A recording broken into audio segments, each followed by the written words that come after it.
Hi everybody, and welcome to a new episode of Paratalk. And this week I have Corrine. Corrine, are you there? Yes, I'm here. Hi, nice to meet you. That's all right. Thanks for coming on the episode. Before we go any further and jump into this episode, how did all this come about with you doing photography and getting into the paranormal?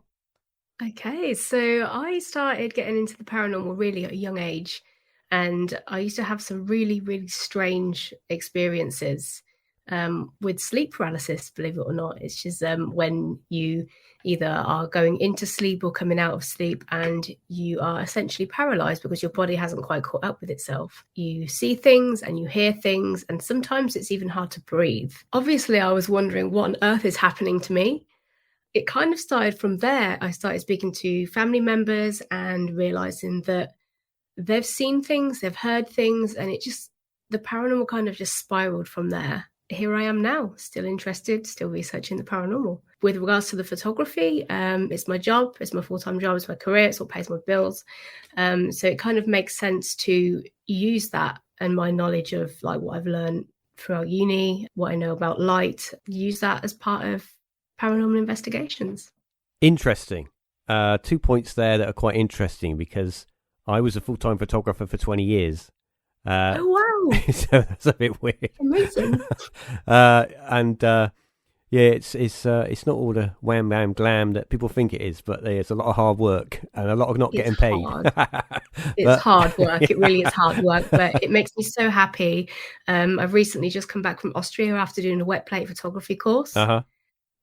So that's my next adventure that I'm doing, called the Black Art Sessions, but we'll talk about that later. You also mentioned sleep paralysis at a young age. Yeah. That's something that I've experienced at a young age. Do you think that I could go in and explain it all, but people get really tired because every time I mention sleep paralysis, I go and tell my story, and it's basically something that I experienced when I was younger, and it involved sleepwalking as well. But I'm just wondered, without telling you too much about my experiences, did you have any other experiences around that time when you had your sleep paralysis? I remember having an imaginary friend. Mm-hmm. And I remember like seeing him, but it was only like for a really short period of time. I remember during the sleep paralysis episodes, I would see people that had passed away. It actually happened recently. I fell asleep on the sofa downstairs, Mm-hmm. and I saw my nan sitting on the coffee table, weirdly enough. So yeah, I've seen things, I've kind of heard things that my parents have said weren't there. So yeah, it's pretty much that. And it's always quite sporadic as well. Yeah. I kind of find that the sleep paralysis phenomenon and the night terrors is a fascinating thing, and I know more than one person that has either had the experience or suffered from it from ongoing, or still has it now. I mean, I have experienced it a few years ago. I had another experience where I felt that someone was physically holding me down. Yeah. I couldn't feel anything. It just felt like a really big bloke was gripping me and holding me down. And I kind of realised that obviously, this is some form of sleep paralysis. I just need to just relax and it will go away, and it did. And I was able to move. But yeah, I think that's it's definitely fascinating. And I think that I like to ask people these questions because sometimes people say, well, I had other things going on. Maybe, like you said, that you had a feeling that other people were around, or other, whatever they might be, was about. And I remember seeing them, like they were there. They were in front of me. They were right there. And sometimes it didn't even look human. They were just slithers. Well, that's the only way I can really explain it. Yeah. Okay. So I'm gonna on a tangent here because people are gonna go, oh God, he's gonna go again. Here he goes. He's going on one.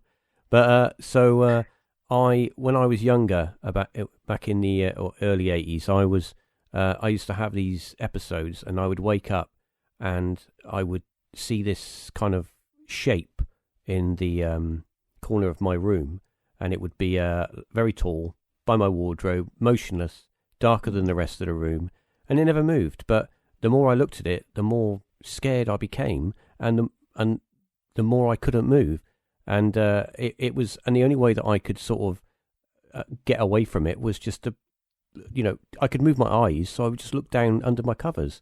And, of course, eventually I would fall asleep. And, of course, then you would wake up in the morning and that was it. And then, of course, a few days later it would happen again. I mean, it got to the point where my mum she took me to the doctors because she thought I was going a bit crazy. But he was like, no, he's completely normal. And it was just like they put it down to some sort of growing up stress, like hormones and stuff. But, yeah, it's interesting that when we talk about the paranormal and being younger people and like imaginary friends and stuff, I always think, I never had an imaginary friend when I was younger. I never had nothing like that. I had friends that were like, well, I'm going to, it's Jack there, it's my mate. Yeah, can you not see him? And I'm like, no. But it's, I've had friends like that who've had mates, or they go off and talking to somebody, it's like, and they can't understand, you can't see them. And it's like, when you're a kid, it's, you don't have that kind of mindset where you look at your mate and go, well, clearly he's mental. You don't, you're not locked in like that. You can't. So when you're a younger person and the world's a very mystical place and all these things can happen. I think that's it's definitely a bit strange. But I've got another question regarding experiences. Now, I know because you've told me that you actively investigate haunted locations. Have you? What's your I'm not going to say what's your scariest investigation, but what is your most unnerving investigation? Where you go to a location and you think, oh, I think we better go. Well, there's been a couple, but I've never been that terrified that I've run away from a location, because I've always been like so curious about anything, even if it feels strange in there I'm staying, because I want to know what's going on. Dracula Tunnels was one. You're kind of essentially underground because it's an old bunker. It's kind of like you're essentially underground and it's so dark you can't see your hand in front of your face. That was one location, and you can hear like bangs and shuffling and stuff in there, but it's so big. It's like 3.5 miles worth of underground tunnels. You don't know what's down there, but it's a great place to be. Unfortunately, you can't investigate there anymore because they've stopped it. The polar opposite, another place I went to was 30s Drive in Pontefract. Oh, yes. I guess a lot of people have probably heard of that. So we did a little experiment. We decided to book it for a week and pretend like we were moving in, like we were going to redecorate the place. Okay. This is mine now. I live here. Yeah, I live here. This is mine. And we thought it was a quiet week until we looked back on the footage that we captured. It blew my mind, and I'm a bit of a smart ass. I like to debunk everything. Okay, right, yeah, absolutely, no, that's good. That's good. That's kind of mentally healthy. Literally, and I am now eating my words. So we were doing a live stream as part of the team that we're in, Core Paranormal. And we were doing a live stream for the people on YouTube before we actually started investigating, really, just to show people where we were. And it went on for about half an hour. We'd stopped the stream and we just posted it and forgot about it because we had other things to look at. So we just completely forgot about it. We just posted it. A few months later, somebody sent us a message saying, you're either really good at faking this or I think you've caught something. And we were like, oh, okay. And we get a few messages like that, and it's usually nothing. Nothing that we can see anyway. So we played it. They timestamped it. We played it, and that was it for the rest of the day. I just could not stop watching this clip. There's the little girl's room, the top of the landing. Little girl's room, straight as you turn round, right? And it's the door that always opens. No, it's quite an old door. You can see why it opens because it doesn't seem that stable to me, anyway. So it opened slightly and we were like, oh, brilliant, thank you for doing that if that was you. And then we saw what I can only describe is, it's me being exaggerating massively, but the girl from The Ring peering into the gap in the door. And what annoys me is we don't have a camera in that little girl's room because we hadn't properly started investigating yet. I've seen the video of all you guys on the landing, and I see the door latch click and the door opens, and you definitely can see something behind the door, and it appears to move ever so slightly, as if it's not something attached to something. Now, I could It could be a camera artifact, a trick of the trick of the way that it's being 100%. filmed. Yeah. But it also could. The problem is when you have captures like that, it's very difficult to say it's nothing or it's possibly something. Yeah. I tend to err on the side of on the fence. Well, I'm 50-50. And it could be better to, as you say, unfortunately, you didn't have a camera in there, and that would, you would have your whatever it might be, and because this house kind of is kind of synonymous with lots of the ghost hunters, with the most haunted lot and all that lot. They've all done their thing there because it goes back many years, doesn't it? I mean, this house was made this is the Pritchard was it the Pritchard family? They moved in the 1960s, didn't they? And as soon as they moved in, they apparently had lots of crazy stuff because they had a daughter. It was a mum, a dad, and a daughter, wasn't it? Younger, like early teens, wasn't she? And they kind of had all this crazy stuff going on there from the time that they first moved in. And this is an older sort of 60s house, and maybe a slightly earlier, brick built. And it does look very much like you're going to see your nan. Yeah. Actually, saying that, my nan lived in a house like that, semi-detached, brick-built house, and it was, it could be my nan's house, with the garden at the front and the garden at the back, and the hedgerow, or in the gate and all that. Yeah, it could be. It's that older style house, and I've seen a lot of investigations on it, and I've read some articles on it, and I kind of think that there possibly could be something going on there. I've never stayed there, so, I don't know. I've never been in there. I always look at the story. I always try to look at the people that originally lived there and to find out. I don't watch film. Like, there was a film made, wasn't there? When the Lights Go Out. The Lights Go Out. Yeah, they premiered it in the location. I think that's why the current owner bought the house to premiere it there. And now the house is hired out so that people can do vigils. But clearly the family that originally lived there, you're not going to go into a house and go, well, no, there's ghosts. I want to move. I want to leave. I'm not happy with this. I want a bigger house. Because people do that, don't they? They it's got a ghost, so I don't want to live in no more. So, and I want to leave. So it's a nice brick built house and in a nice area. And the daughter was allegedly grabbed and dragged up the stairs, and she had when they checked her over, that she had like hand marks around her neck. There were objects being thrown. They used to get photographs being slashed and things like that. So classic. That's your kind of classic poltergeist stuff. But allegedly, I mean, everybody grew up. I think Joe, the father, he died in the house, didn't he? Died in bed. If there's stuff still going on, then clearly, I mean, usually poltergeist phenomenon, it's centered around young adolescent children or young children who are in the growing up phase. And then when they, and also poltergeist phenomenon is usually very short-lived. And when I say very short-lived, if you look at like the Enfield case and cases like that, between sort of 8 to 12 months, and then it peters out and it's all done. It's all gone. So there's definitely, I don't know, something possibly more. And it kind of leads me on to my next question, because what I was going to ask you was, what's your thoughts on not just buildings being haunted, but maybe an area being haunted? So the place, the land itself, and then if you build a house on it, then you get activity from what was there before or what happened there before. What's your thoughts on that? I guess if there is such thing as a conscious spirit, then maybe they could not be happy about that. But I also believe that things like this also can come from people as well, like living people. For example, like teenagers, they're very hormonal. I was awful.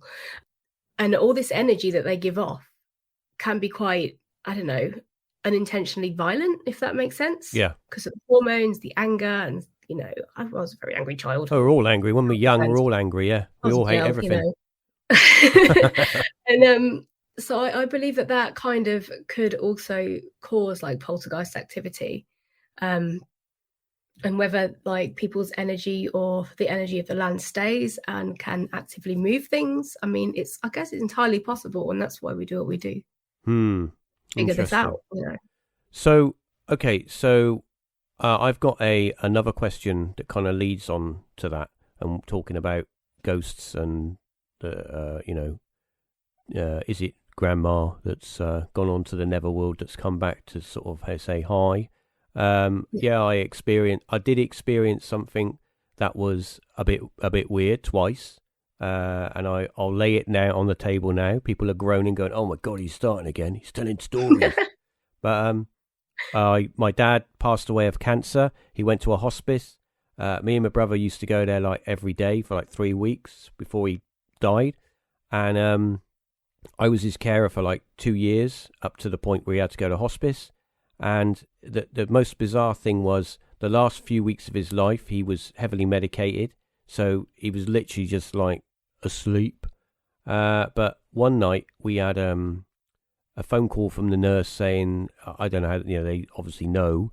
And they say, well, I think your dad might die soon. So you want to come in? And we're like, okay. And me and my brother come in, and we're sat there, and I have to kind of say that he had like, stuff injected, like morphine and stuff, so he was completely out of it. He was just out of it, and it was like 5 o'clock in the morning, and all of a sudden he just wakes up, and he sits up in bed, and he's pointing to the end of the bed, and he's smiling, and he's like, it's as if he's watching somebody walk across the bottom of his bed, and me and my brother are sat either side of his bed at the bottom, and I'm like looking at my brother going, what the?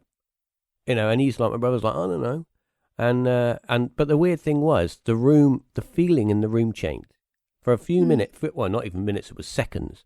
But for a few seconds, the whole room changed. It felt different. And then all of a sudden, he just sort of led back down, went back to sleep. And that was weird. And I had to leave the room because I'm like, well, I need to go and get a cup of coffee somewhere. That was a bit bonkers. And 3 days later, he died. That was it. He checked out. He was gone. And wow. A few days after that, 2 or 3 days, I was in bed, and I was thinking, what do I need to do? Because I was then the executor of his will, and I had to do all the things you do, And I just out of nowhere, I was wide awake. I was sat up in bed, and I was thinking about the things I need to do. And then from my right side above my head, up in the corner, I clearly heard my dad shout my name. It was like, Reeves. And then I'm like, what the? As if he was in the room. Yeah, and that was weird. So was that my subconscious tricking me, sort of some sort of fulfillment? Or did he come back from wherever he was to say, yo, I'm still around, dude? So, yeah, that was very strange. So I'm wondering, maybe I just go and I tell I went off on a story there, but it's okay. The point I'm trying to get across is that are all alleged sort of ghosts and spirits. What are your thoughts on maybe is it something else that could be manifesting? And kind of are you familiar with the trickster phenomenon? Vaguely, yes. Yeah. Yes. So I always kind of look at, you go into a haunted house and it's got poltergeist activity or whatever it might be, the cooker's moving or whatever. And I think because you look at poltergeist phenomenon and they're lighting fires, they're hiding things, they're moving stuff around, they things apport from nowhere. You get stones, you get money, there was a case, I can't remember the name, but it was a case, it was this young chap was getting all this poltergeist phenomenon around. He wasn't getting hurt or anything, but all these things were appearing around his house, and the stuff was appearing, and he had I think it was food, like potatoes and stuff, appearing in his bedroom. And when they took the food and had it analysed, the food was over 100 years old. What? Yeah. So what's going on there? So yeah. So do you think it's maybe some form of sort of tricksterish thing going on as well? I'm not sure. It's just really weird because my mum, she used to live in a flat, I think in this village where I am, in Brixworth at the moment. And she used to have her potatoes go missing and turn up in random places of the house. Well, there you go. Sorry, you just reminded me of that. A potato ghost. Pardon? It's like a kind of a potato ghost, like a potato ghost, yeah, potato phenomenon. Yeah, but it's. I mean, you know, that's kind of a thing. I mean, they had it in the Enfield case. They would have things apart and just appear out of nowhere, objects, little trinkets and stuff that weren't part of the family. And one of the interesting things was these things, when they appeared, they would appear out of nowhere, and then they would pick them up, and they would be warm to the touch. So, what was generating that heat? Are they coming through some sort of wormhole, or are they being thrown into the future from the past, or from the past into the, you know, I don't know. But I always think stuff like that. Like, I've had an experience where my husband actually, people saw his doppelganger, and we're always thinking, or maybe that was like a slip from the future or something like that. So you never know. Like, it could be a thing. Like these items perhaps could be appearing from these portals, essentially.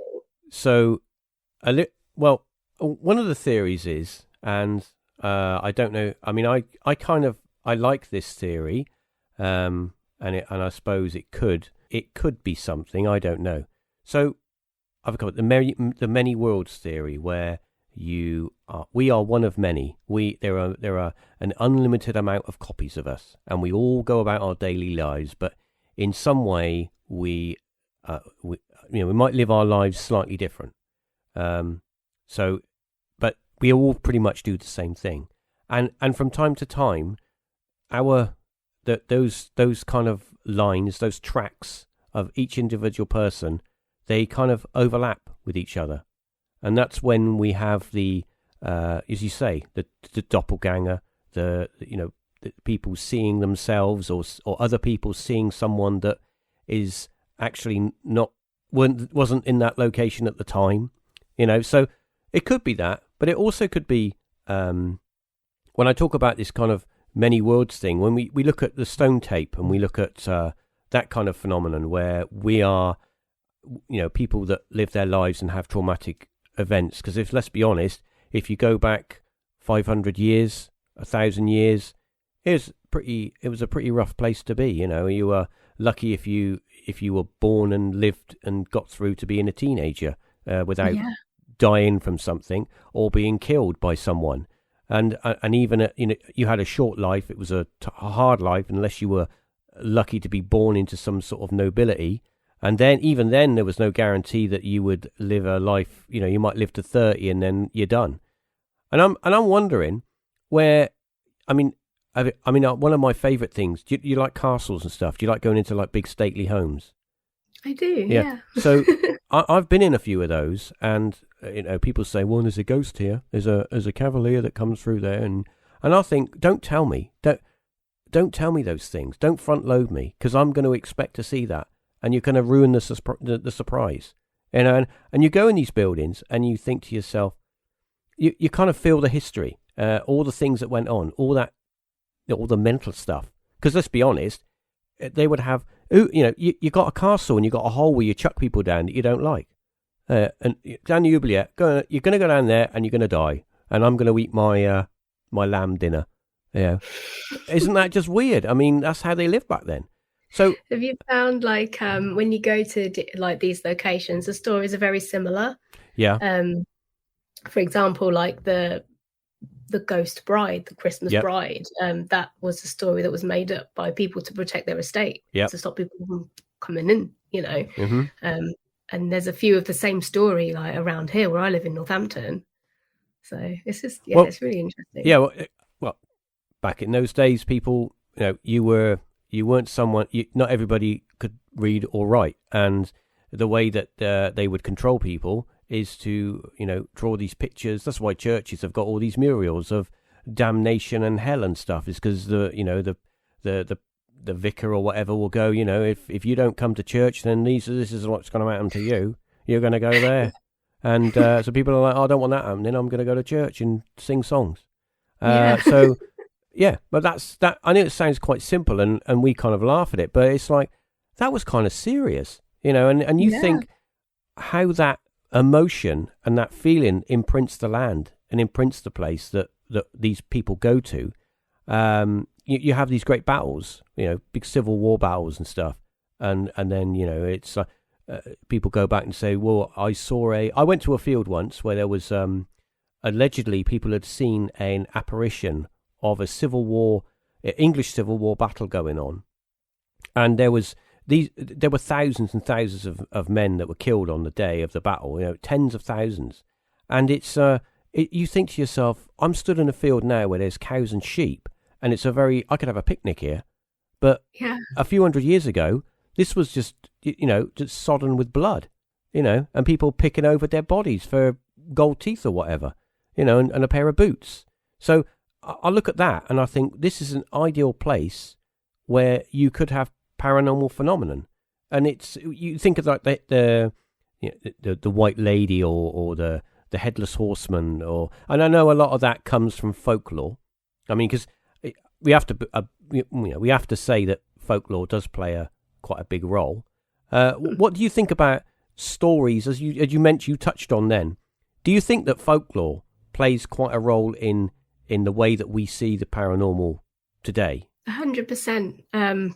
Because it's like, I don't want to say like preconceived, but like if people see anything that's relating to that, like people have believed these folklore, these stories for so long, I guess that the building can depict that back. If does that make sense? Yep. Like all these beliefs, they kind of become the reality. Yeah. Kind of an emotional impression on a place. Absolutely. Yeah, absolutely. Yeah, that's definitely possible. Well, yeah. I mean, hundreds of years ago, people were very God-fearing. They were very subservient to their sort of, their lords of the manor or whatever, because they didn't really have anything, and they knew that if they were disrespectful to their peers, that they won't have somewhere to live, and they wouldn't have a job or a meal on the table.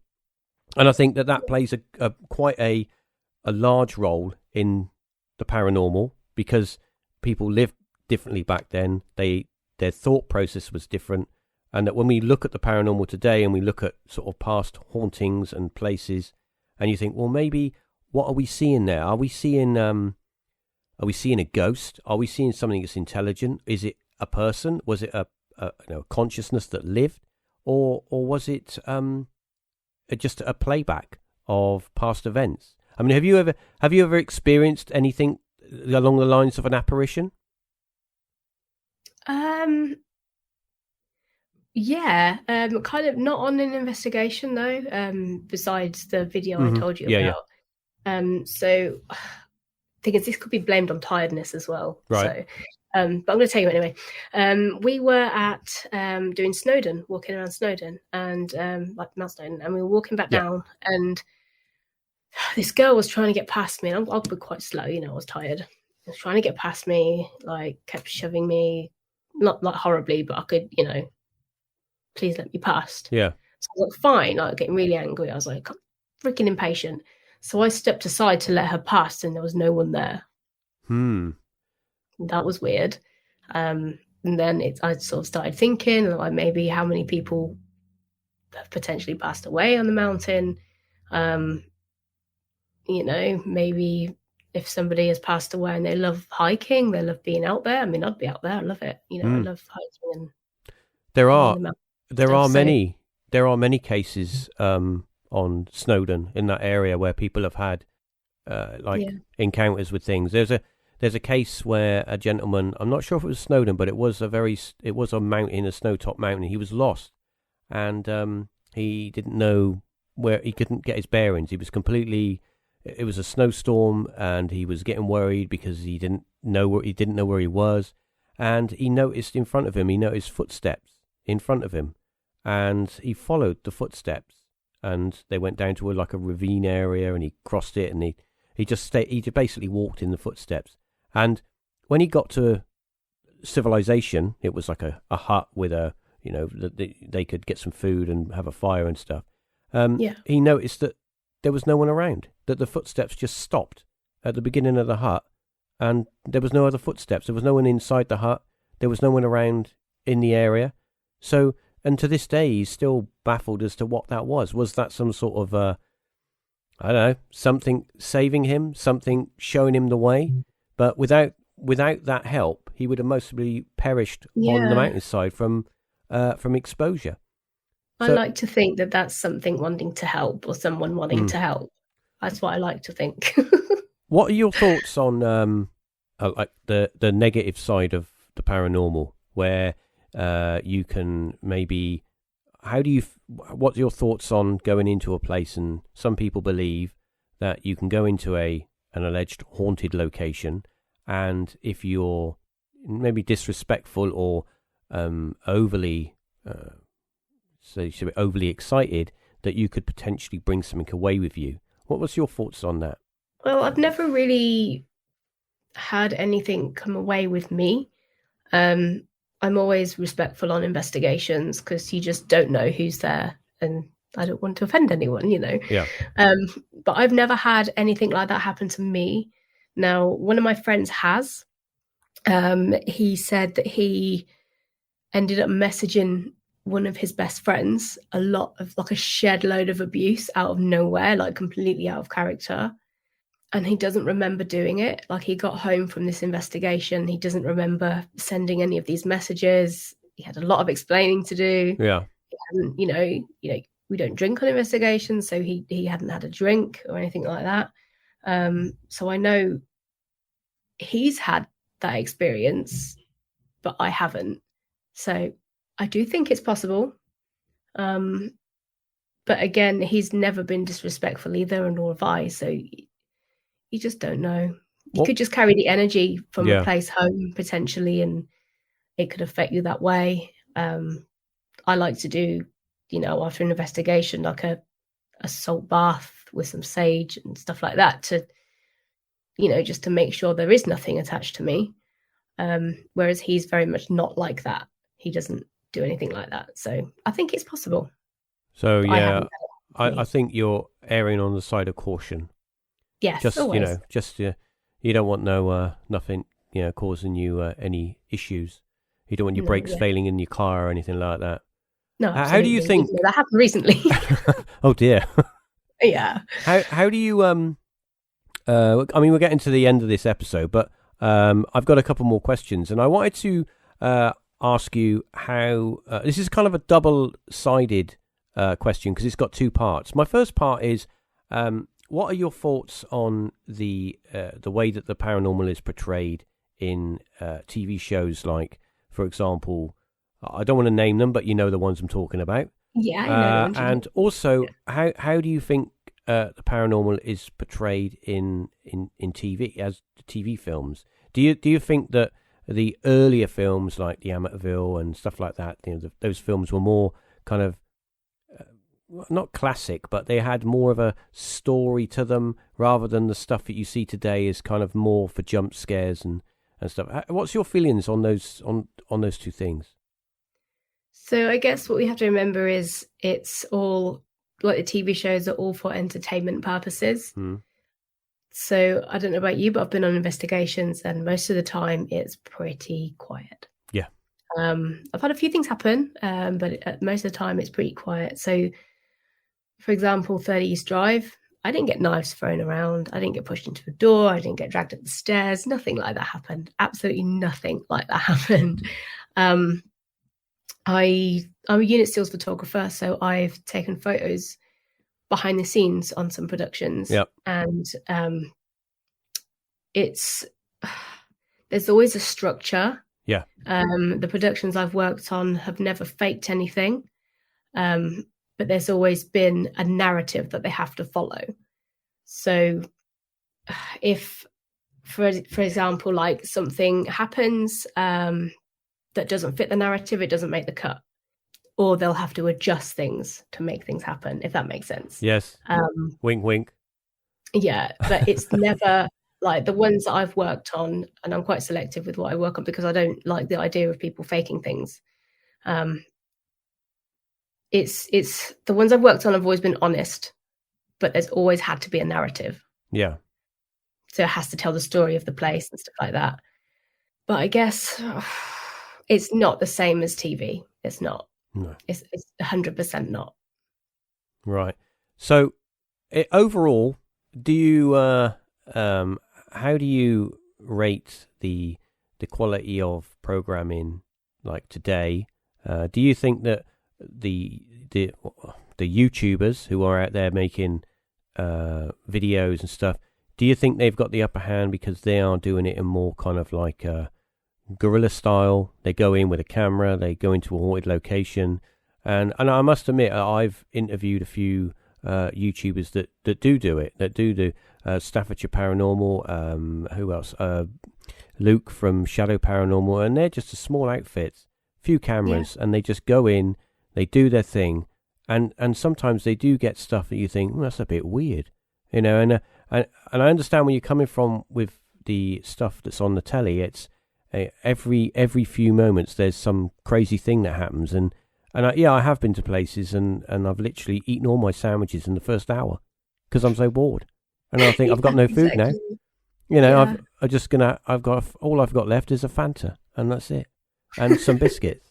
So yeah, it can be really boring, and I'm just wondering. I mean, do you think that it's that the YouTubers have got the upper hand, or do you think that that the TV, the stuff that's on the TV will always be kind of king? Well, people love, you know, they always watch like the TV shows. I think it's always going to be big because people want to be entertained. But I guess with the YouTubers, it depends on their intention, really. True. The people that I've spoke to, and us as well, as Legal Paranormal, we haven't posted for a while, but we've got some stuff coming up. We just post what we find, and if there's nothing, you know, you're welcome to sit through it. Yeah. Could be quite boring, but what you see is what you get with us. And with the people that I've spoken to as well, who are YouTubers, they're always really honest with it. They try and make it as entertaining as possible, maybe in their personality, making it funny, you know. But I guess YouTubers, I guess they do kind of have the upper hand. I think, in regards to honesty, but it depends on the person. Yeah. But for me, investigating the paranormal in general is always for confirmation for me, from my experiences. And I never get more questions, and I'm not going to stop anytime soon. So my final question for this episode is, how do I phrase this? I want to phrase it in a way that it's not corny, but I'm wondering at what point are you in your investigating the paranormal, where what kind of mindset does that, where are you at the moment? What kind of mindset are you in with your, you know, from your education of the supernatural, the paranormal? Or my general mindset about are you kind of like, well, it's all true, everything is true, I believe everything, or are you more, I mean, I'll be honest, I'm more skeptical. I'm not 100% skeptical. I'm very open-minded, but I'm also, I like to be a little bit skeptical. When I see something, I'm like, that's amazing, but hang on a minute, let's be logical about this. Are you kind of like that, or are you more? Yeah, I'm definitely like that. I mean, I'm doing my doctorate at the moment, and I'm working with Callum Cooper at the University of Northampton as a parapsychologist. And it's kind of like, I spoke to him about this the other day, and I said, I don't know where I stand. I don't know where I sit when it comes to religion, where it comes to belief. I don't know where I stand, and I never have. And he actually said to me, that's okay. It's good to keep asking questions. Yeah. You have to keep asking questions, and that's what I do.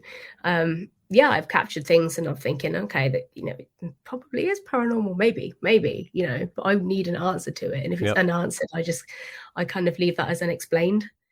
That I guess we'll never know, which is probably the sad part about it. But that's why we do what we do. Well, on that note, on that note, Corrine, I think we've come to the end of this episode.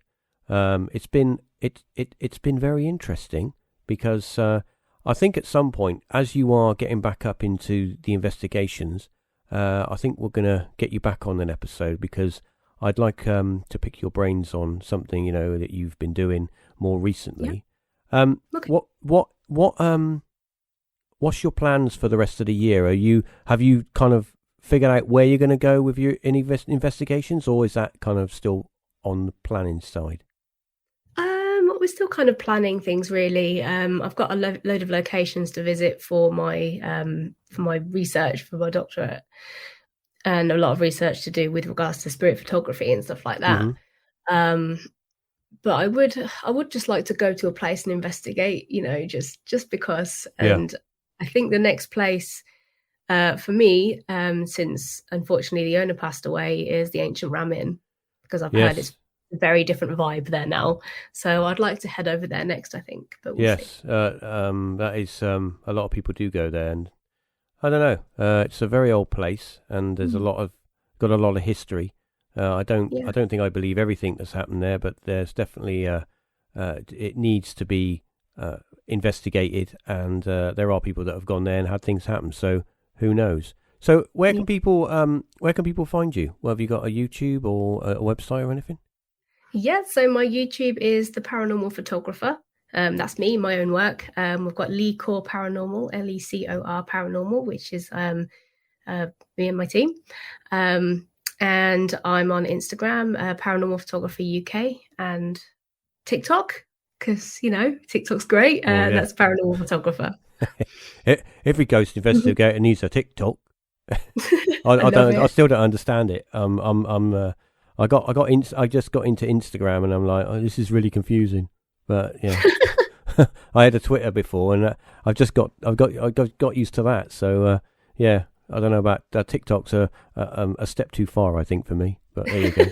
Anyway, okay. So yeah, it's been great having you on. All your links and everything will be on, of course, the Paratalk podcast.com website, and also they'll go out with this episode to Apple and stuff. So anybody that needs to get any links can click on those and get you. And anyway, so yeah, it's been great having you on. Thank you for joining me. And thank you. We're going to definitely get you back in a little while to pick your brains again, because this was fun. And yeah, I hope everybody enjoyed it as much as I did. And well, see you on the next episode. Thank you so much.